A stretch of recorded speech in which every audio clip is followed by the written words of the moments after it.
What rights don't you have? We don't have reproductive rights. You we have don't reproductive rights. Not everywhere. We don't have equal pay.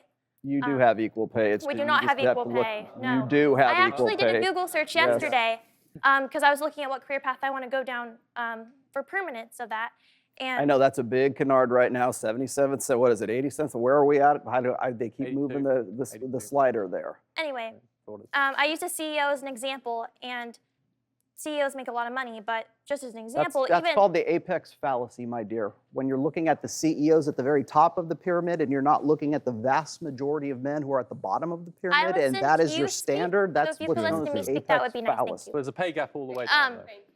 The pay gap applies all the way down. Her name is Alicia, not my dear. Oh, sorry. And what she's saying is true. There is a difference in pay, and you're because all women about choose different career paths. I think you know this already. Well, that's why I brought the CEOs in the example. Women CEOs per week make, and this was an average that I saw online, $562 less per week than a male CEO on average.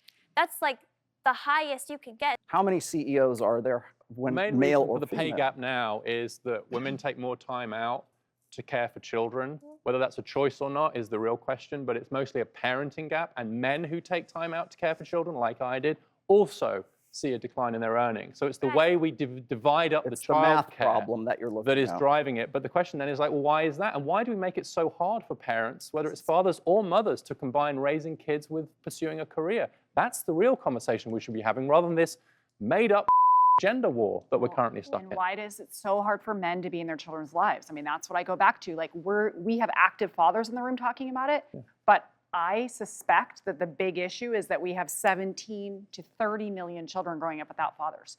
40% of children are born out of wedlock today, and those kids, typically 2 out of 5 children do not have a father in their home. Who should teach masculinity? Your dad. And then extra I men. agree that fatherhood is actually Fatherhood should be the is center of this conversation. superfluous right now. Men are superfluous right now. You will hear women say, I don't need a man, but I want a man.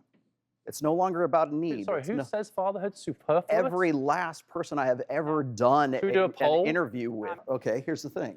No, wait a minute. You said every person you've ever interviewed said fatherhood is superfluous? No, what I meant is that every person, every woman that I have ever interviewed, and depending on whatever the show is that they express a pretty much the same thing verbatim, which is, I don't need a man, but I want a man.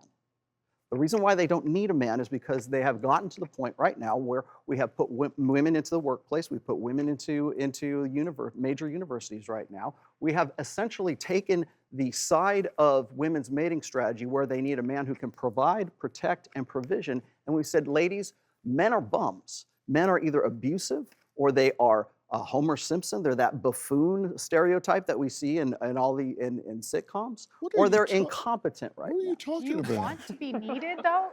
But do see, you want to be what are you- needed what or are you want talking to? about? That's the dynamic that I'm talking about right now is you've got women who are looking for men who are economically attractive, correct? No.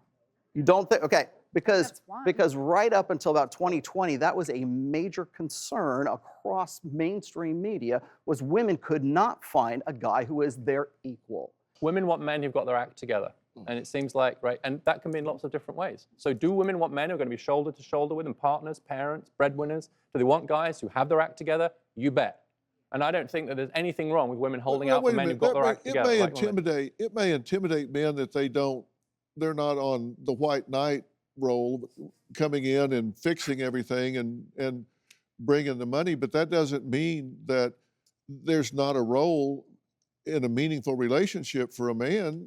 Correct. And No one's denying that. And there's no us, question. too. It's And all women. for us too, and we had to adjust too. I mean, we have mothers. My mom was a stay-at-home mom who's a pastor and submissive to my military dad, and I am the exact opposite. And And it's hard to identify. You're like, does that make me not feminine? You know? Do you have a story or a question for me? Click the link in the description and tell me what in the world is going on.